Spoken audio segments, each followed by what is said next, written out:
अल्हम्दुलिल्लाहिल्लज़ी अल्लमल इंसान मा लम यअलम वस्सलातु वस्सलामु अला क़ासिमिल उलूम वल हिकम व अला आलिहि व सहबिहि सादातिल उर्ब वल अजम। अम्मा बाद फ़अऊज़ु बिल्लाहि मिनश शैतानिर रजीम। बिस्मिल्लाहिर रहमानिर रहीम। क़ाल अल्लाहु तबारक व तआला फ़ी कलामिल मजीद व फ़ुरक़ानिहिल हमीद। हुवल्लज़ी अरसल रसूलहु बिल हुदा व दीनिल हक़्क़ि लियुज़हिरहु अलद्दीनि कुल्लिहि वलौ करिहल मुशरिकून। सदक़ल्लाहु मौलानल अज़ीम व सदक़ रसूलुहुन नबियुल करीमुल अमीन। हज़ार हज़ार आलम दरस्ता के हर आन महबूबा, हज़ार हज़ार आलम दरस्ता के हर आन महबूबा, लुगे लुगे कड़म शनसीब में दा ईमान महबूबा। द कायनात जुमला ज़र्रे कमी रूहुना कड़ी रब, द कायनात जुमला ज़र्रे कमी रूहुना कड़ी रब, हर नफस कसम पर रबता न कुर्बान महबूबा। अज़ल नतर अबद हरदम दरब द इल्म पशमार, अज़ल नतर अबद हरदम दरब द इल्म पशमार, विद तकरार पडेर ताज़ीम दा हक़ बयान महबूबा।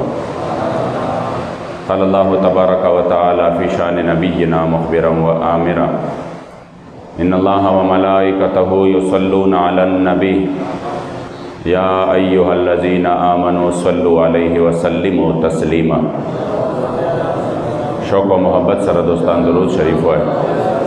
अल्लाहुम्मा सल्लि अला सय्यिदिना व मौलाना मुहम्मदिन व आलिहि व इतरतिहि बिअददि कुल्लि मालूमिन लक। अल्लाहुम्मा सल्लि अला मुहम्मदिन तिब्बिल क़ुलूबि व दवाइहा व आफ़ियतिल अब्दानि व शिफ़ाइहा व नूरिल अब्सारि व दियाइहा व क़ूतिल अरवाहि व ग़िज़ाइहा व अला आलिहि व सहबिहि व सल्लम सलातन व सलामन अलैका या सय्यदी या रसूल अल्लाह व अला आलिका व अस्हाबिका या सय्यदी या ख़ातमन नबिय्यीन। देरो क़दरदानो मशरानो कशरानो द रब ला यज़ाल और रब बेनियाज लाख लाख शुक्र नदी चुमुंग अवतासो दुआन जहान द सरदार आक़ाए नामदार दख़ल उम्मत गमख़ार दख़ल करीम आक़ा सल्लल्लाहु अलैहि व आलिहि वसल्लम प उम्मत के मोमिनान मुसलमानान पैदा करी टोल पर जम हुआ अल्हम्दुलिल्लाह। सोड़ांदे में कुरान अज़ीम शान ना मुख्तसरा लेकिन ढेर ज़्यादा मुक़द्दस हिस्सा तिलावत करा। कदरदान अल्लाह करीम जल्ल जलालुहु दीन इस्लाम दुनिया त यौदा सी दिन रा ले गले दे चिदावा पटोल अदियान बांधे अल्लाह करीम जल्ल जलालुहु मनशा दादा। वल्लज़ी अरसल रसूलहु बिल हुदा व दीनिल हक़्क़ि लियुज़हिरहु अलद्दीनि कुल्लिहि। कि पटोल दीनों बांधे दा सवी दा गालिब शी और दा निज़ाम चे दे दा टोली दुनिया दा पार दे पटोला दुनिया बांधे अल्लाह करीम जल्ल जलालुहु मुसलमान दा तौफ़ीक़ वर्की और दा दिन दे दा झंडा दा दुनिया दा आखिरी गुट त उरसई।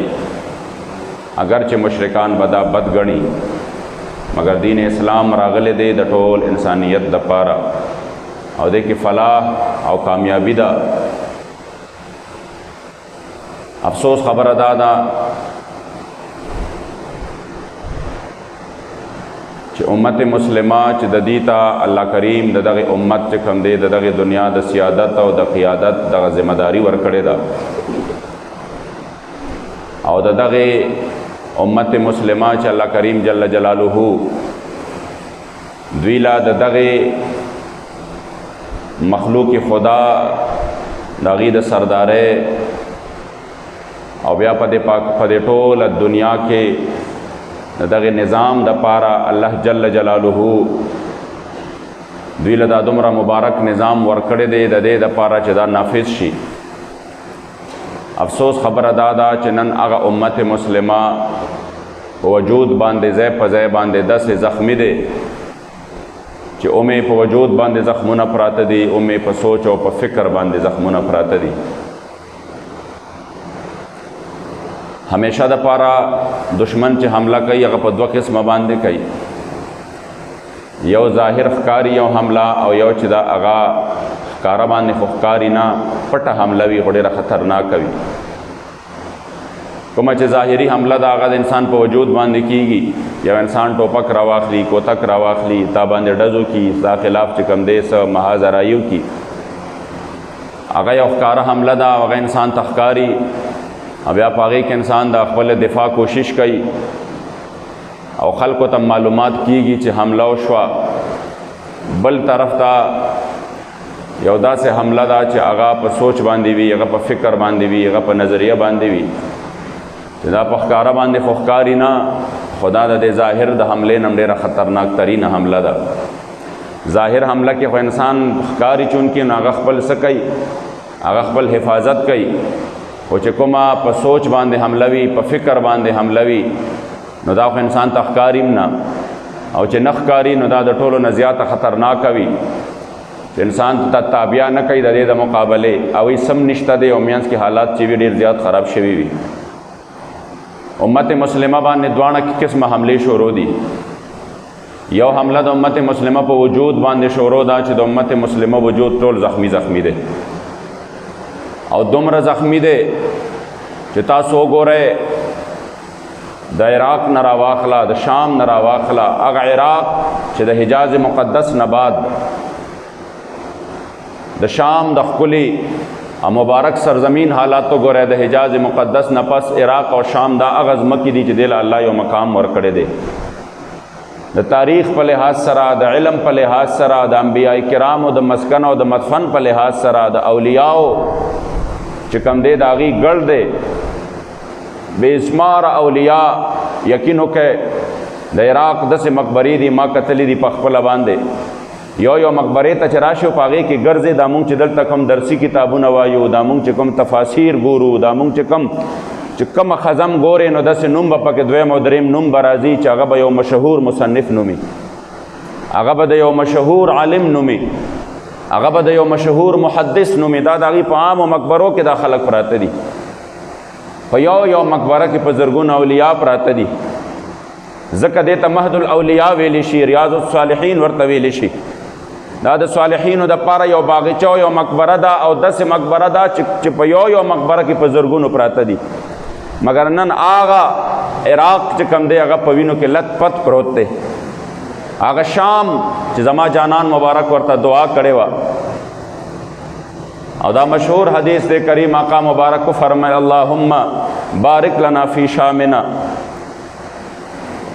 حضور علیہ السلام مبارک د شام ته دعا کړې وه، وفی یمننا، او مونږ له چې کوم دی په یمن کې برکت واچې، حضور یمن ته هم دعا کړې ده. او د دې علماء کرام وجم دا بیانوي چې شام خو د مقدس سرزمین او د انبیاء کرامو، نو حضور ورته ځکه دعا کړې ده. د شام ځمکه ډېره زیاته مقدسه ده، یو روایت مطابق هلته کې اویا زره د الله کریم جل جلاله د انبیاء کرامو مسکن و مدفن تیر شوی دی. نو هغې ته خو صحیح په ذهن کې راځي چې حضور ورته دعا وکړه، خو یمن ته چې حضور دعا کړې ده نو ستاسو ایمان به تازه شي چې علماو د دې کومه وجه بیان کړې ده چې یمن ته حضور علیه السلام مبارک دعا کړې ده، نو حضور یمن ته دعا د خپل عاشق اویس قرنی د خاطره کړې ده. او دا د حضور شان دی چې خپلو عاشقانو له وفا دومره ورکوي، دومره ځان ته نږدې کوي. نور خوبان کله وفا کله جفا کا، بې له دې چې ستا پیشه مولا وفا کا. نور خوبان داسې وي کله وفا وي کله جفا وي، خو چې حضور سره چا وفا کړې ده بدله کې خامخا وفا ملو شوې ده، او دومره ملو شوې ده چې د انسان په تصور کې هم نه. او دا که تاسو خیال کړئ کتاب چې کوم دی تحسین الله صاحب لیکلی دی بابا جی صاحب مبارک باندې، او په هغې کې د مردان د یو صاحب واقعه په تذکره عشق رسول کې را نقل کړې ده. د هغه نوم محمد عمران، او دا د مردان سړی وایي چې زه لاړم حرمینو شریفینو ته، او ما 13 حجونه غالبا کړي، خو زما په زړه کې دا و چې ما ته دیدن د مدینې منورې د جانان مبارک په خوب کې ملو شي. وایي زه ډېر زیات د دې دپاره بېتاب وم، خو یو کال ګورما د 13 حجونو نه پس چې چې مدینه منوره کې وما سترګې مې پټې شوې او چې څنګه مې سترګې پټې شوې قسمت مې را بیدار شو د مدینې منورې جانان سره مې ملاقات وشو. نو چونکې حضور سره چې خوب کې ملاقات وشي نو همدا ملاقات دی د مدینې منورې د جانان مبارک سره. نو هغه وایي زه ډېر زیات خوشحاله شوم او حضور زما دپاره په مخ مبارک باندې ډېر د شفقت آثارو د دې مبارکو زما دپاره ډېر خصوصي ما سره مینه وکړه. وایي چې کله حضور زما نه واپس کېده نو وایي ما ته وایي چې عمرانه دا چې تا ته مې دومره مینه درکړه زړه کې دې دا را نشي چې ما چې کوم دی دومره حجونه وکړه او زه دومره ځله زما دربار ته دلته کې راغلی او حاضرۍ دې ولګولې دا تاله چې ما خپل دیدار درکړه او دا تاله چې ما خپل دیدن درکړه د هغې وجه دا ده چې ته زما د عاشق حاجي محمد امین د وطن اوسېدونکی ځکه مې دله دا خپل دیدار درکړه. دی وایي چې زه راپاڅېدم او څنګه مې سترګې کولاو شوې وی دا کال و چې باباجي مبارک الله کریم جل جلاله په خپل کرم کړو او 15 میاشتې او 14 ورځې په مدینه منوره کې حضور ته مخامخ تیری کړې دي. وی دا هغه کالو او د باباجي او چرچا وا په ټولو حرمینو کې چې یو عاشق حضور ځان ته په خپله باندې پاتې کړی دی او دلته کې ځان ته کېنولی دی. وی چونکې باباجي مبارک ما نه په نسوارو باندې خفه شوی و ما به نسوار کول او باباجي صاحب مبارک د نسوارو ډېر سخت مخالف و د هرې نشې مخالف و خو فرمایل به چې دا نسوار چې دي دا نسوار نو دا د دې مسواکو په مقابل کې راوتی دي. مسواک چې دی خوله پاکوي سنت دی خوله پاکوي خوله خوشبویه کوي غاښونه پاکوي بیماری ختموي او نسوار د هر یو شی واپس راولي. لہذا دا د دې سنت مقابل دی. چرته هم چې لاړو موږ ته مشران وایي داسې غټه مجمع به وه نه په هغې کې به خلکو ته وی چې که زه تاسو نه یو څیز وغواړم وړوکي شانتې ماله به یې راکې نو خو عاشقانو ټول هغې به وی قربان وړوکې څیز څه دی خپل سر رانه وغواړه هم به درله درکو زمونږ سم د تا نه منې نه دي. باباجي صاحب به وخاندل چې نه دومره غټ څه نه غواړم ډېر معمولي څیز غواړم خو اده را سره وکړئ چې راکوی به یې راله. وی خلکو به ووایي چې در به یې کو. وی باباجي صاحب مبارک په هغه ټایم کې که تاسو خیال کړي اوس هم دغسې وي دي مشرانو سره خو په هغه ټایم کې به صرف داسې و چې دا خپل ډبي به وله جوړ کړي وو او رنګینه چې کوم دی غمی ممی و پې ټول چړاو شوي وو او بیا به پې شیشه میشه لګېدلې وه در اوسه پورې هم دغسې ډبي به دغه ډبي به هر چا سره په جیب کې و. باباجي مبارک به فرمایه چې ټول ډبي به هر ته راوباسئ. لوی چې کوم دی امبار به جوړ شو د ډبو چې کله به دا ټول اوچت امبار جوړ شو نو د دې نه پس به باباجي صاحب مبارک یو تاریخي جمله ووې او وی به چې بچې دا ستا زبان چې دی دا ستا خوله چې ده دا ستا خوله چې ده دا د الله او د هغه د رسول د نوم اخیستو دپاره یو پاک لوښی دی چې په دې باندې ته د الله او د هغه د رسول پاک نوم اخلې دا د سګرټو په بدبویه او د نسوارو په د سګرټو په لوګو او د نسوارو په بدبویه باندې چرې بدبویه مشه په دې باندې ته د الله او د هغه د رسول پاک نوم اخلې 1000 بار بشویم دهن به مشک و گلاب هنوز نام تو گفتن کمال بے ادبیس که زر پیرې د خپل خلا د مشک و عنبر په اوبو باندې ووینځم او خوشبویه کما معطره کما خو یا رسول الله نوم دې دومره پاک دی چې بیا هم ویمه چې ستا نوم اخلم نو خپل ځان ته راته دا بې ادبي ښکاره کېږي. نو بیا عزتمندو د الله او د هغه د رسول نوم چې انسان په دغې زبان باندې اخلي نو باباجي مبارک په هغه ټایم کې وفرمایل چې ښه نو دا خو داسې ده چې زه خو به اوس چېرته کې دغلته به کندې ته ورولم او دا خو به زه ختم کړم خو تاسو به اوس دکان ته لاړ شئ ځان له به نور راواخلئ. نو بیا دې دلته کې فایده ونه کړه چې تاسو ماله دلته راکړه. نو په هغه ټایم کې به چې کوم دی د خلکو نه واده واغسته خو عاشق او بیا صادق او په خپله چې کوم دی دعوه کې او الله پاک والا چې کوم دی د کردار او د گفتار یو داسې عجیبه شان ورکړی و چې څوک به ورته مخامخ هم شو الله به د زړه دنیا بدله کړه. د دې ثوابه یو شخصیت او هغه چې کوم دی دومره مشهور په خپله خانه کې او بیا چې کوم دی د تاڼې هلته به اوسېده دومره خانه کې مشهور چې هغه به د شپې چې 12 بجې شوې نو 12 ډزې به یې وکړې په خپله تماچه باندې او د هغه په حجره کې به صرف د سپو او د چرګانو د دې جګړې وې او نشې تماشې به وې. باباجي صاحب مبارک چې لاړه نو یې وی چې زه ورځم او خلکو ورته وی قربان مه ورځه ډېر بې خاطره سړی دی هسې نه چې دغه دې وکړي څه بېعزتي دې وکړي بیا به موږ نه برداشت نه شي چې څوک هم ورغلي دي بېعزته کړی دی. وی باباجي ورته وی که تاسو به ما باندې یارېږئ ما سره څوک هم مه راځئ زه یوازې ورځم. یوازې باندې ورغې او وی چې ورغې او هغه چې کوم دی هلته منبر خان نوم یې منبر خان ناستو وی چې ناستو وی باباجي مبارک ورته چې کوم دی کله مخامخ شو بس الله کریم داسې شان ورکړی د مخامخ کېدو سره د منبر خان د زړه دنیا بدله وه یا هغه سړی و چې د چا خاطر بیا نه کو باباجي ورته وی چې راشه که نه حاجي آباد شریف ته وی هغه په خندا شو ورته وی چې حاجي صاحب حاجي آباد ته به درشم خو که داسې لین راله برابرې زما خو دې نه بغیر ژوند نه تېرېږي وی باباجي ورته وی چې زه راشه که نه زه راشه خیر دی یو ځل هسې راشه پته به دې ولګي یو ځل راغې بس هغه د باباجي ملاقات بدل کړی چې راغې او د دې ځای نه واپس ته هر څه ته تیلې ورته کړې او ټولې نشې تماشې ختمې کړې وې او مکمل طور باندې د باباجي غوندې حلیا به بیا جوړه کړې وه کپړې به هم باباجي صاحب غوندې اچولې وې پټکې به هم هغسې اچولې وو او لږ وخت پس بیا باباجي صاحب وفات شو مشران راته وایي چې دې قبر ته به مخامخ ناستو او جړا به یې کوله چې حاجي صاحب زه دې لین ته راوستم او خپله رانه لاړې دا صرف په یو نظر د ولی باندې الله کریم جل جلاله د هغه ټوله د زړه دنیا بدله کړې وه نو به چې بیا فرمایل چې ما ته به تاسو دا واده به را سره وکړئ چې اوس هم دلته کې راوړل او توبه مو وویسته د دې نه پس به بیا چې کوم دی دې سیس ته تاسو ګورم نه دی په اشعارو کې هم چې کوم دی ځای په ځای باندې ویلي دي ګنده خوله په تماکو او په نسوارو ګنده خوله په تماکو او په نسوارو لکه خولې د چا ګنده وي په مردارو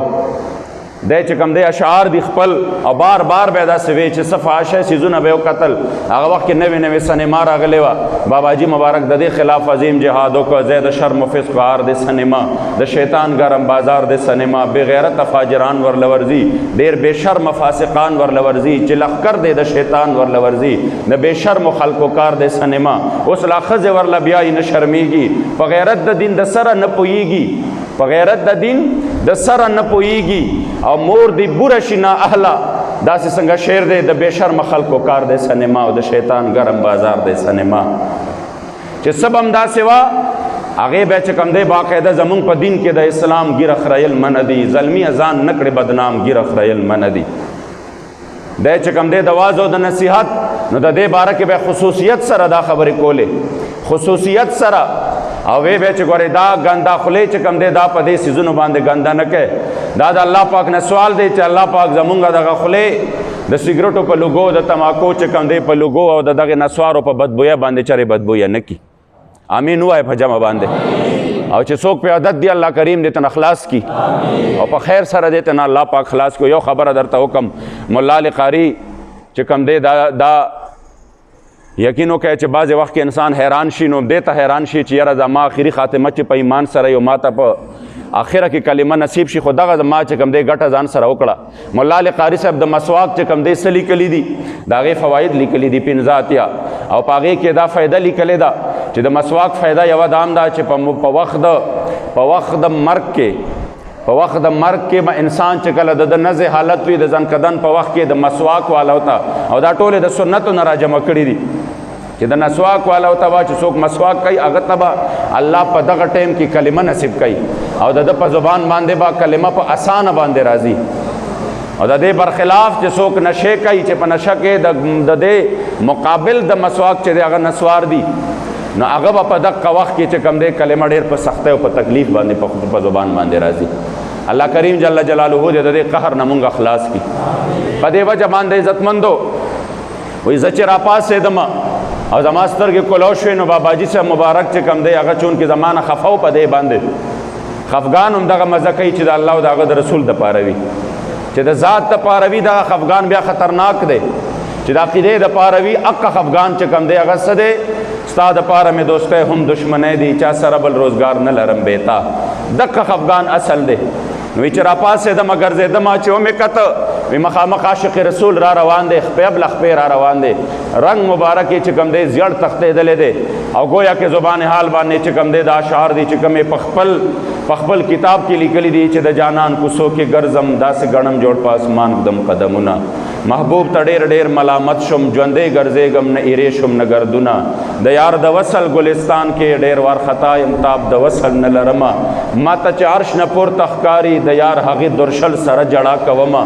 د ګلو بوی خو ډېر غالب دی خو سترګې وخورم که یاران به هېرومه او یاران دې ما ته دعا وکړي چې د عاجز ډکه جولی دروړي ګلونه او محبوبه لاس رانه چاپېر کړه د بلتانه سیلی مې ستا له خوا نه وړینه او زما د غمه زنکدن دی جانان له چا وکړل د صبر تعویذونه دا باباجي مبارک چې کوم دی اشعار دي چې دی په دقې کې سی هلته کې په هغه وخت کې ویلي دي سی په راتلو کې ویلي دي وایي چې ما وکتل وایي ما ورمنډې کړې او د ورمنډې سره چې کوم دی وایي زه په خپو ته ورپرېوتم وایي زر یې راوچت کړم ما ته وایي چې کوکې پاس ولې څه چل شوی دی وایي ما ورته وایي قربان ستاسو د خپو ښکلولو زما چې کوم دی نیت دی او د هغې وجه دا ده چې زما د 13 کالو تمنا وه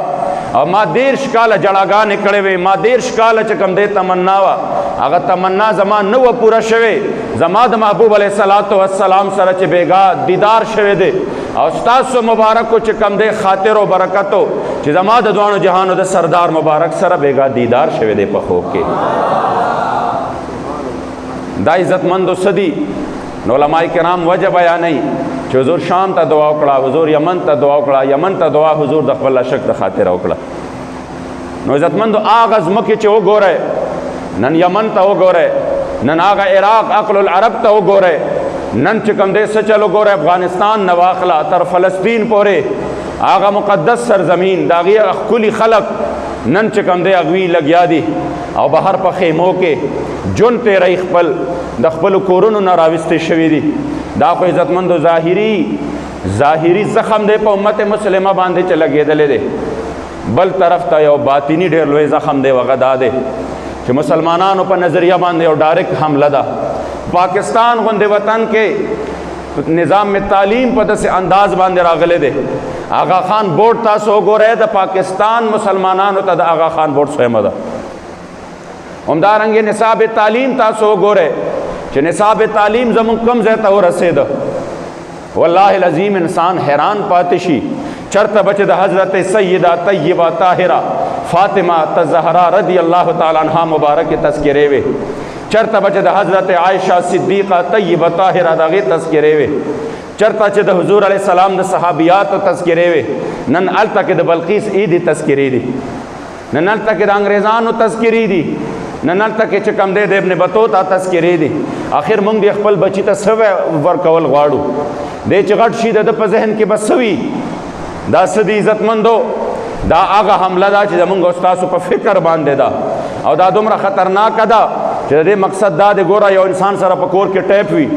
او هغه ټیپ کې چې کم دی څه وي کله پکې یو کیسټ کیږي یو شاه نوازي کله بل کیسټ کیږي بل شاه نوازي کله پکې تلاوت کیږي تلاوت اوازي کله پکې غانا کیږي د غانې اوازي هم دا یو موبایل دستا چې ته پکې یو چیز ته کم دی سکے راولې نو دینا چې کم دی اوازونه مختلف راوځي دینا غانې راوځي دینا ناتونه راوځي موبایل یو دی تاو مغسته دی په خپلو پیسو باندې ستا په جیب کې دی مگر د هغې حالات بدلیږي ولې چې هغې کې هغه دننه کوم څیز دی هغه بدلیږي ته به دا وایې چې دا خو زما زوی دی ما سره په کور کې دی او زما نه پیدا دی زه ما تربیت کړی دی ما سره دی پوهېږئ پې زما په ماحول کې دی زما په معاشره کې دی زما د تهذیب او د تمدن او د ثقافت چې کم دی د هغې زده کړه به کوي د دین اسلام به خادم جوړیږي تا ته خو به خامخ دغسې ښکاري خو هغه کې دننه کوم کیسټ چې دی هغه بدلیږي هغه کې دننه چې کوم څیز دی هغه بدلیږي هغه په بل طرف باندې روانه ده او د دې خطره چې کوم دی علامه اقبال رحمت الله تعالی علیه په خپل کتاب کې کړی ده چې کله هغه تصور پیش کړی دی چې ابلیس خپل یو مجلس جوړ کړ مجلس شورا او خلک یې راغونډ کړل او وی چې مسلمانانو له به دوکه څنګه ورکو چې مسلمان دوکه شي نو په هغې ابلیس چې کوم دی په هغې کې په حق مشوره کې یوه خبره پیش کړه او هغه دا وه چې یہ فاقہ کش جو موت سے ڈرتا نہیں ذرا روح محمدن کی بدن سے نکال دو فکر عرب کو دے کے فرنگی تخیلات اسلام کو حجاز و یمن سے نکال دو دا فاقہ کش چې په ګېډو باندې نهر وي د نهرې نه نه یریږي او په نهره ګېډه باندې هم لګیا وي د الهي کلمت الله دپاره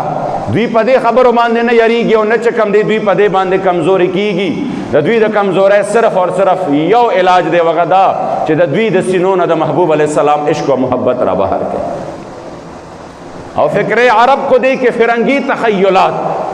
او بیا چې کوم د دوی هغه مضبوط خلق دي چې چا چې کوم دی د اسلام دپاره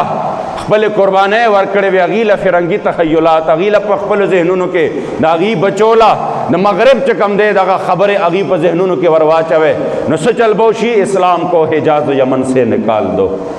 اسلام به بیا د حجاز مقدس نه بهر شي د یمن نه به بهر شي بیا به اسلام برای نام پاتې شي نن عزتمندو هماغه دی حملې د دوانو سیډه دي. یو طرف ته زما جانان مبارک چې کم دی 14.5 کاله مخکې فرمایلی و چې یو داسې را روان دی چې داسې یو وخت را روان دی یوشک الامم ان تداعى علیکم، داسې یو وخت را روان دی چې دا ټولې ډلې ټپلې به تاسو ته د دغې خلکو یو شي. کما تداعى الاکلة الى قصعتها، لکه څنګه چې خلک چې کم دی یو اوږي وي او هغه کاسې طرف ته رابلي ورته وایي چې راشه، او دا مینس کې یو کاسه پرته ده، یو غوری پرته ده، او یو ځای کې ناستي، بل ځای ناستي، بل ځای کې ناستي، بل ځای کې ناستي، ټول اوږي وي. راځئ هلکه په روټۍ باندې ناڅاپه راغوبل شي. دقه رنګې به په امت مسلمه باندې دا ډلې ټولې را یو شي، دا کفار به ورته دقسې په یو ځای باندې پرې راجمع شي. حضرت ثوبان رضی الله تعالی عنہ مبارک د حدیث راوی دی. حضرت ثوبان فرمائی چې ما تپوسو کړ، یو قائل تپوسو کړ، فقال قائل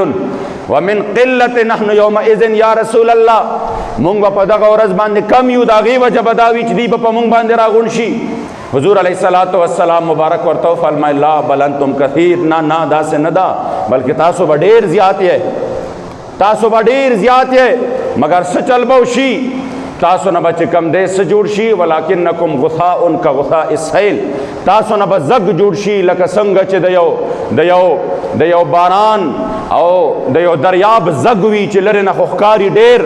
مګر د هغې چې کم دی د یو سیلاب زګ وي، ښکاري خو ډېر زیات د هغې په جسامت کې، خو چې ورشي او داسې کې ولا نو د هغه زګ څه حیثیت نی، دقه رنګې حیثیت بس تاسو شي. او بل به څه چلو شي، بیا به الله کریم جل جلاله داسې وکړي چې ستاسو د دشمنانو د سینو نه به الله کریم جل جلاله ستاسو هغه روب او دبدبه وباسي. اوس خو الله روب درکړی دی چې دلته کې تاسو ناره پورته کوئ، هلته په روم باندې چې کم دی څه راشي، لړزان راشي، مګر بیا به یو وخت داسې راشي چې الله کریم به ستاسو روب د دشمنانو د زړونو نه بهر کړي. بیا به تاسو هسې د زګ غوندې ډېر به یې، خو روب به مو دومره هم نه. او بل به څه چلو شي عزتمندو، ستاسو زړونو ته به ډېره لویه بیماري ولګي چې هغې ته د وهن بیماري وایي. وهن بیماري صحابه تپوس کوي، حضور ورته فرمایي حب الدنیا و کراهیت الموت، محبت د دنیا بشي او د مرګ نه بیا لرې تخته. نن وګوره عزتمندو پاکستان ته، یو طرف ته اسلام څه حالت دی، یو طرف ته چې کم دی د وطن څه حالت دی. په دې وطن کې اسلامي نظام پورې څومره ټوقې دي، اسلامي اقدار څنګه ورځ په ورځ باندې کډې وړي. او یا کاله وشو په ایمان ووایه یو تاریخي جومات جوړ شوی دی، چېرته یو تاریخي جومات جوړ شوی دی، یو د اسلام دپاره یو غټ کار شوی دی، یو هم نه دی شوی. همیشه چې کم دی د ملک او د قوم هغه مکمل سمت بدل کړی دی، طرف بدل کړی دی. پاکستان کې د خلکو چې کومه مطالبه ده هغه اسلام نه دی. خلکو مطالبه چې کم دی روټۍ پسې کړي دي، جامو پسې کړي دي، کپړې پسې کړي دي، همدارنګې چې کم دی غیر چاپې راغي لګیا دي، او صرف چې کم دی په دنیا پسې شوي دي. د هر چا مقصد دنیا ده او دنیا ده. د پاټو منشورونه دنیا، نوکرۍ، دا سیز او دا سیز، څه دپاره عزتمندو؟ صرف د دې دپاره چې مسلمان چېرته یو ځلې بیا د اسلامي نظام اواز پورته نه کړي. خلافت یې چې کم دی لاړ، هغه یې څه کړه، هغه یې ختم کړه. که چا د خلافت دپاره اواز پورته کړه، او یا چې کم دی د خلافت عثمانیه نه راواخله چې ډېر لرې لرې نه ځو، او بیا چې کم دی دلته کې د امارت اسلامي راواخله، نو څه چلې وکړه چې زما جانان مبارک فرمایلي چې یو بل ته به څه وکړي چې راشئ او راغونډ شئ پې. او مکه رنګې نیټو افواج جوړ شو، نیټو ممالک هغه ټولو یو بل ته ویله راځئ. 30-32 ملکونه یو شو. زما کریم آقا مبارک که وخت کې فرمایلي و چې دی به تاسو باندې دغسې راغونډېږي. قربان د حضور د علم نشمه، یو خبره به 14.5 کاله پس د هغې وقوع کېږي، هغه به چې کوم دی ښکاره کېږي. زما جانان مبارکه که وخت کې فرمایلي چې پرېږدي مو نه داسې، تاسو باندې به یو بل ته به د مدد دپاره درخواست کوي او راغونډوي به نیټو افواجو ټولو د یو بل سره د مدد لاسونه ورکړه. دا خو د اسلام چې کوم دی طاقت او چې نن هم الحمدلله امارت اسلامي په خپل آبوتاب باندې ولاړ دی د الله په فضل سره.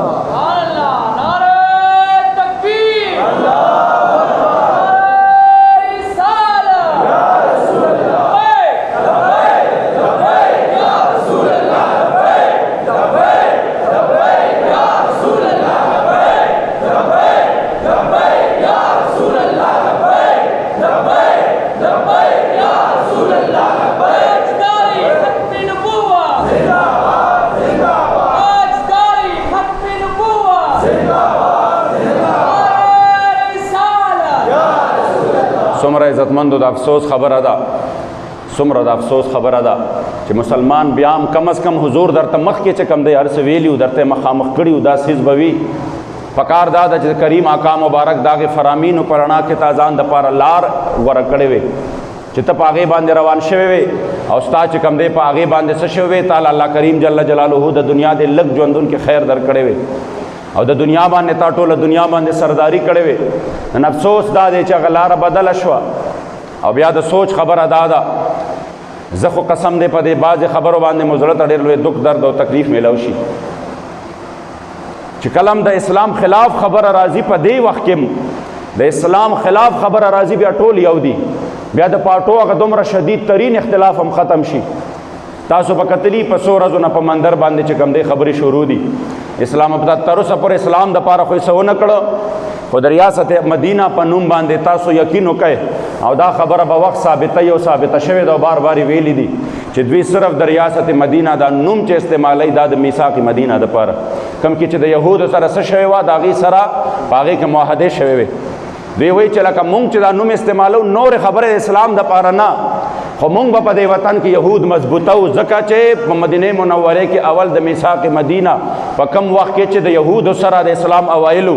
او هغه د اسلام د اشاعت او بیا وروسته مسلې جدا شوې وې په هغه ټایم کې چې کومه معاهدې شوي دي د هغې په بنیاد باندې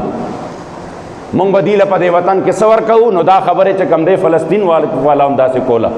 هغې هم وله رو چې کوم دی اول کې څه کولو رو خپلې ځمکې اخیستې یو څیز یې کو بل څیز یې کو، دوی بیا رو چې کوم دی آخر دې حد له راورسېدل چې نن فلسطینیان هلته کې لاړل پردي شو او هلته کې ټول اسرائیل پراته دي. دقه څیزونه دوی کوي د اول نه. یاد ساته عزتمندو دا د دې خبرو ورنه د اقلیت او د حقوقو باره کې خو د چا شک شبه نشته. د اقلیت او حقوق خو په خپل ځای باندې دي او هغه اسلام ورکړي دي چې اسلام ورکړي دي زه ورته څوک یو. بیا زما ستاسو حیثیت دی چې هغه به د دې په باره کې خبره وکړي، خو چې په کم وطن کې جماعتونه ورانیږي او په حق وطن کې بیا د مسلمانانو د پیسو نه اوس باس په دې باندې شروع دی چې موږ نظریاتي اسلامي نظریاتي کونسل ته دا خبره لیږلې ده چې آیا د مسلمانانو د پیسو نه دا تعمیر کیږي که نه تعمیر کیږي. مې دا د دې نه یو کال وړاندې چې دی د مسلمانانو د پیسو نه کرتارپور تعمیر کو او هغې باندې د دومره اربونو روپیو لګولې، خو چې کلم قوم په یو خبره باندې را بیدار شي بیا دی لږ غونده ریورس ګیر ولګوي، خو هغه ریورس ګیر چې وي دا د غټې حملې تابع وي. دا نه وي چې دا خبره ختمه شوه دا خبره رسته شوه، دی بیا د هغې مطابق تابع کوي، بیا په مضبوطیا باندې راځي، بیا د هغې څه جوړ توړ چې کم دی بیا په هغې کې ګران شي. لہذا مسلمانانو له سترګې کلاو پکار دي، خو موږ له افسوس په دې باندې راشي چې هغه ورځې په پیسملی کې باس کېده کمې پاټۍ چې د غریب دپاره یو نه شوې که یو شوي دي ماله په ایمان جواب راکړه یو شوي دي زما او ستا دپاره یو شوي دي نه کومې پاټۍ چې د دې وطن دپاره یو نه شوې د غریب دپاره یو نه شوې د شرابو خلاف چې بل و د هغې دپاره یو نه شوې همدارنګې چې کوم دی د کشمیر دپاره یو نه شوې په دې وطن کې د ترقۍ دپاره یو نه شوې اکه پاټۍ د حضور د دین د دشمنۍ دپاره بیا په یو پیج باندې ولاړې وي هغه پاټۍ بیا د مندرونو د تعمیر دپاره په یو باندې ولاړې وي په دغه خبرو باندې انسان لړ سخت افسوس ورشي هغه ورځ چې کوم دی په اسمبلی کې باقاعده ټول ویلي دي چې په دې کې څه خبره ده زمونږ دلته علاقایي پاټۍ چې هغې چې کوم دی زمونږ ورسره شپه ورځې ناسته پاسته وي او خبر هم د پښتنو د حقوقو کوي پښتو له به دا حقوق ورکو پښتو له دا حقوق ورکو سره د هغه ټولو پاټو ټولو په یو ځای باندې اواز کړی دی چې مونږ د دې ټولو په حق کې یو په کار چې دا جوړې شي ما وی زمونږ خو تاسو نه نورې تمې شته دی نه که تاسو نه څوک نورې تمې کوي د هغه نه باندې کمکل په مخ د ځمکه باندې نور نشته ځکه چې دا خبرې پخوا نه داسې را روانې دي د دې عاشق صادق اکه وخت کې دا نارې والې وې چې کله دلته په جلسو کې او په جلوسونو کې به د اسلام خلاف نارې والې کېدې د اولیاو د علماو د صوفیاو او د علماو چې کوم دی هغه پټکي به په هغې کې اوچالېدل په هغه ټایم کې عاشق صادق فرمایلی استا په خپل دین پورې دا ټوکې مسخرې دي ولې چې دشمنان پې خوشحالېږي دا نارې دي ولې چې دشمنان په خوشحاليږي دا ناری دی ولې ستا په خپل دین پورې دا ټوکې مسخرې دی ولې او ګریوان کې وګوره دا څوک جدا کوي لزانا د خپل کور خپل تاوان پیدا کوي لزانا د زړه په سترګو د پرتې خورې ایرې دی ولې او ستا په خپل دین پورې دا ټوکې مسخرې دی ولې او دشمن دوکه کړې د دشمن خوا دې په ځان یخه کړه دشمن دوکه کړې د دشمن خوا دې په ځان یخه کړه هم دې ځان خوار کړو هم سینه دې د شیطان یخه کړه ته د اسلام خلاف شروع شوې، ته د حضور د دین خلاف شروع شوې. مسلمانانو تاریخ دا نه دی چې کوم تاریخ ته ته بوتله غواړې، دا دوکه ده، دا دشمن دوکه کړې، دشمن دوکه کړې، د دشمن خوا دې په ځان یخه کړه، هم دې ځان خوار کړو، هم سینه دې د شیطان یخه کړه، او خپل دې پردي کړه، اوس پردو ته دې اسرې دی ولې، او ستا په خپل دین پورې دا ټوکې مسخرې دی ولې چې سر تاپا یا نجاست ورته قرآن ویلې. دا ورته باباجي پاک په وخت کې ګاندھی یاد کړی دی چې سر تاپا یا نجاست ورته قرآن ویلې. تاریخ بر ولې هغه کس د خپل ځان ګڼلې، رور مسلمان ته دې نیولې سترګې سرې دی ولې، او چې دشمنان په خوشحاليږي دا نارې دی ولې، ستا په خپل دین پورې دا ټوکې مسخرې دی ولې. پښتون خو وایي چې نوسې یم د خالد نامور. دا هغې خلکو له چې کوم دی یو د ډېر ضروروالی پیغام ورکوم چې همیشه په خبرو کې پښتون او پښتون، نو پښتون خو وایي چې نوسې یم د خالد نامور او زما پیشوا دی محمد عربي پاک پیغمبر. نو تا د مشرک جاهل منلې مشورې دی ولې، تا د مشرک جاهل منلې مشورې دی ولې، او ستا په خپل دین پورې دا ټوکې مسخرې دی ولې. د محمد امین خو جمله سیاست قرآن دی، د باباجي پورې عمدو مرزو په دې چوکې ورپسې ټوکې کړې وې، جلسې ورپسې کړې وې، او دا د انګریزانو ایجنټ دی. څه دی؟ د انګریزانو ایجنټ دی. باباجی مبارک ورته جواب کې ویلي د محمد امین خو جمله سیاست قرآن دی. قسم پر رب چې عمدغه بیا ایمان دی، دا د کمقل زړونه مات ارې دی ولې، او ستا په خپل دین پورې دا ټوکې مسخرې دی ولې. نو دا هغه وخت نه عزتمندو یو لوبه را روانه ده، نوې نه ده. خو زما او ستا ډېر لوی چې کوم دی څه دی، مونږ او تاسو ډېر زیات په کندو کې لاندې پراته یو. په ایمان درته وایم ماشوم بچې هم پوهېږي په دې موجوده حالاتو باندې چې معمولی غوندې عقل پکې وي، هغه هم پوهېږي چې دا لوبه روانه کم طرف ته ده. آخر د اسلام خلاف سازشونه دي، مسلسل دي. پرون چې کوم دی په اسلام آباد کې د هندوانو دپاره برای نام مسلمانانو چې کوم دی سټرایک او احتجاج کړی دی. چا دپاره کړی دی؟ د هندوانو دپاره کړی دی. مې افسوس دا دی په کشمیر کې هم دغه هندوانو زمونږ میندو خویندو عزتونه تار کړو، ته ولرو نه وتی. د مسلمانانې په قیدیان بندیانې په جیلونو کې دننه دغه متعصب هندوان راځي او د هغې په خلو کې پیشاب کوي، او ورته وایي اواز که خپل محمد ابن قاسم ته، اواز که محمود غزنوي ده، اواز که دغې خپلو اسلافو ته چې دا ما نه بچ کي. ته د هغې دپاره هم راونوتې. ستا ایماني غیرت پاک که وخت کې مرا بیدار نه شو چې د هغې دپاره زه د حقوقو خبره وکړم، او ته پاک کا ټیم کې مرا بیدار نه شوې. په هغه ټیم کې چې کله ستا د کشمیر مظلوم او مجبور مسلمانان د یو کال نه بند پراته دي، مکمل طور باندې دننه نه په دې باندې بهر ته راووتی چې په ګجرات کې همدغه متعصبینو په ګجرات کې ستا مسلمانانو کورونه سیزلي، دکانونه سیزلي، د میندو خویندو عزتونه یې دله تار کړي دي، او په زرګونو مسلمانان هغې چې کوم دی په تبرونو باندې والي دي، ذبح کړي دي، ټوکړي کړي دي، په چړو باندې حلال کړي دي. ته هغې دپاره هم راونوتی. او چې کله ستا چې کوم دی تاریخي د سهونو کالو مسجد بابري مسجد شهید کېده، او د هغې د منارې د پاسه او د هغې د ګمبد د پاسه د هندوان ولاړو، او هغې سره غټې سټکې په لاس کې وې، او د هغې د منارې لاندې را پرېوتې، د هغې دغه ګمبد چې و دا ټوکړي لاندې را روانو. په دغه وخت کې هم ستا ایماني چې کوم دی غیرت را بیدار نه شو. په دغه وخت کې هم تا دا ونه وی چې زه به د بابري مسجد دپاره په دې پاکستان کې خو یو احتجاج وکړمه چې آخر د مسلمانانو د سوونو کالو جماعت ولې شهید کېږي. خو نن چې یو نوی مندر جوړیږي چې د اسلام آباد په ښار کې دي 1% هم نه دي، په اشاریو کې دي، او په داسې ټایم کې چې جماعتونه ورانېږي، نو ته په هغه ټایم کې چې کوم دی راوچت شوې د هغې دپاره سټرایک کوې، د هغې دپاره احتجاج کوې، دې دپاره چې کوم دی دا هغه خلک دي و مسلمان جنې دیکھ کے شرمائیں یهود، دا هغه خلک دي چې والله یهود به مو شرمېږي، هغې هم د خپل ځان سره د خپل مذهب سره مخلص دي، د هغې دپاره شپه ورځې لګیا دي. ته څنګه ځان ته مسلمان وې چې ته د خپل دین سره مخلص نه شوې، د نظام مصطفی سره مخلص نه شوې، او بیا ته میډیا والا تپوس کوي د قادیانانو باره کې څه حال دی، نو وایې باین شای اخوا دېخوا کېږي، نه دا خبرې موږ نه کوو. او ورته وایي د پاکستان آیین وایي چې هغې چې کوم دی کافر دي، وایي دا آیین غلط دی. بیا په دې وخت کې ادارې هم خاموشي پرتې وي. په اسلام آباد غوندې ښار کې د یو سړی د اسرائیلو دپاره د هغې د تسلیمولو دپاره خیمه چې کوم دی ولګوي، خبرې دې کوي پروا نشته. یو سړی دې راځي د هندوان والی کار دې جوړیږي، د مودي والی کار دې جوړیږي، شل پنځه کسان دې میډیا دې ورته ټوله ولاړئ، په دغه وخت کې هم ټول اوده پراته وي. راویښېږي کله چې کله د حضور غلام راپاسي او هغه وایي چې زه ځم چې د فیض آباد د شهداو کال منو کم او خلکو ته ووایم چې د دې شهداو د برکت الله د ختم نبوت مسله د دنیا ګوټ ګوټ ته رسولې ده. نو د هغې دپاره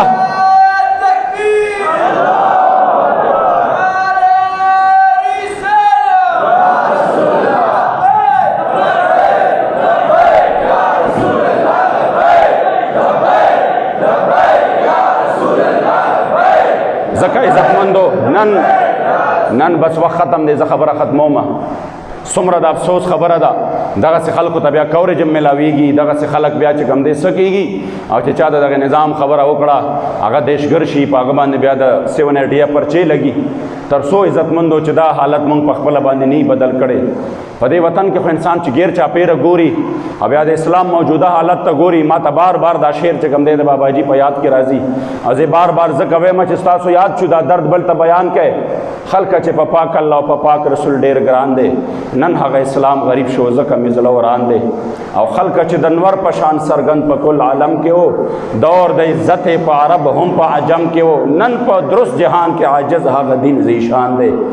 او نن هغه اسلام غریب شو ځکه مې زړه وران دی. خدای چاله ورشم چاته وجاړم په غم د دین، چانه مصلحت او تدبیر وغواړم په غم د دین. هر سړی په خپل غم او مقصود کې سرګردان دی. نن هغه اسلام غریب شو ځکه مې زړه وران دی. نشته د صدیق چې صداقت د دین په کار وکړي، نشته د صدیق چې صداقت د دین په لار وکړي، نشته د فاروق چې عدالت د دین په کار وکړي، او چرته د سخا دپاره حضرت عثمان وی. نن هغه اسلام غریب شو ځکه مې زړه وران دی. نشته د حضرت علي چې ننګ په خپل اسلام وکړي، نشته اصحابان چې د دین غم سبا ماښام وخوري، نشته اصحابان چې د دین غم سبا ماښام وخوري. او پاک حضرت مې ځکه مدینه کې په خفګان دی. نن هغه اسلام غریب شو ځکه مې زړه وران دی. او نشته فاطمه چې د بابا په دین جړا وکړي، نشته فاطمه چې د بابا په دین جړا وکړي، نشته عایشه چې په جړا یې دین رڼا وکړي، او نشته حسنین چې د نیکه باغ خزان دی. نن هغه اسلام غریب شو ځکه مې زړه وران دی. خو زه د فریاد نشته بې له خدایه د محمد امین. چاله ورشي چاته ګریوان سری کړي په غم د دین، ډېرو نن ګڼلې دین په ځان باندې تاوان دی. نن هغه اسلام غریب شو. نعرہ تکبیر، نعرہ رسالہ، لبیک لبیک لبیک یا رسول اللہ. امین. الحمدللہ رب العالمین والصلاة والسلام علی خیر خلق. دارین خیر ولا ورکا غمونو مصیبتونه وساته. او قدردانو تاسو ته علم کی وی دی بابا جی صاحب رحمت الله علیه کشر بچے صاحبزاده حسبن الله صاحب نن 15 ورځ د وفات شوه دی. دعا ورته وکړه الله کریم جل جلاله کامل او مکمل مغفرت نصیب کی. الله کریم جل جلاله خدای قبر د جنت باغونو نظیم باغ وګرځي. یا الله کریم جل جلاله خدای ته د مشکل سفر د خپل حبیب علیه السلام په خاطر باندې آسان کې. پسماندگان الله بالخصوص بچو اولاد له خدای صبر جمیل اجر عظیم ورکي. دا ناصافه د خپل والد محترم دغه جدائی ورته خدای پاک دغه تکلیف ورته الله آسان کی. ډیره ګرانه ده ورته خدای په زړونو باندې د صبر پټی ولګي. یا الله کریم جل جلاله د دنیا او د آخرت په خوشحالو ته خدای د غم هیر کې. او یا الله کریم جل جلاله امت مسلمه له ډیر خیر ورکي. والد صاحب تم دعا وکړئ چې الله کریم له کامل او مکمل صحت ورکي. دا ځای په الله پاک تل تر آباد ولري. او ډیر زر خدای پاک هغه خرابولي چې بیا دلته کې تاسو ته مونږ کوي خطبه لولي. الله کریم دې ول زر تر زر کامل او مکمل صحت ورکي. دلته په زمونږ په کلي کې پرون د شیر علي صاحب دی والد صاحب مرحوم نن درېمه ده. دعا ورته وکړئ الله پاک مغفرت نصیب کی. الله کریم جل جلاله قبر دغه مرحلې چې کوم څومره دي الله پاک ورته آساني کی. څومره مشران او کشران چې دنیا نه رحلت وکړ یا الله کریم د ټولو کامل او مکمل مغفرت نصیب کی. د حاضر مجموعه خدای ډېر دوستان راغلي دي، په ډېره ګڼ تعداد باندې راغلي دي. او دا حقیقت دی چې دلته دا جمع اکثر لیټم شي او ډېر خلک داسې وي اکثر د لیټوالي د وجې نه زموږ د علاقې خلک یې ځي نور جوماتونو ته ځي. بدقسمته دي، زه به صرف دومره ووایم بدقسمته دي چې د پېښور نه او د صوابۍ نه او د مومندو نه او د کم ځای نه خلک دې ورځې دپاره راځي، د جمعې دپاره راځي، دلته چې کوم دی د دغې خپلو ایماني غیرت چې کوم دی د بیدارېدو دپاره راځي، سفر یې کوي، په سخته ګرمۍ کې کوي. او د علاقې خلک چې وي هغه صرف د ټایم د خاطر نه د جمعې په ورځ باندې دې ته ټایم نه میلاویږي. د جمعې د ورځې په دې دومره ټول عمر کې د جمعې د ورځې 10 منټه دې ته نه میلاویږي، 20 منټه دې ته نه میلاویږي. او د جمعې هغه ټوله فلسفه ورپسې خرابوي. 2 صفه د جمعې مونځي، نو دا خو د جمعې فلسفه نه ده. نو الله کریم جل جلاله د دې دوستانو ډېر عزت دی. الله وکړي لرې لرې ځایونو نه دوستان راځي، خو په دې تمه راځي چې د دې عاشق دربار ته راځو، خوا ته راځو، اجتماعي دعا کېږي. نو خدای پاکه چې څه په زړونو باندې یا الله د دواړو جهانو خیر ورله ورکړه او غمونو مصیبتونو نه یې وساته، کامیابۍ د دواړو جهانونو نصیب وګرځوه. وصلی الله تعالی علی خیر.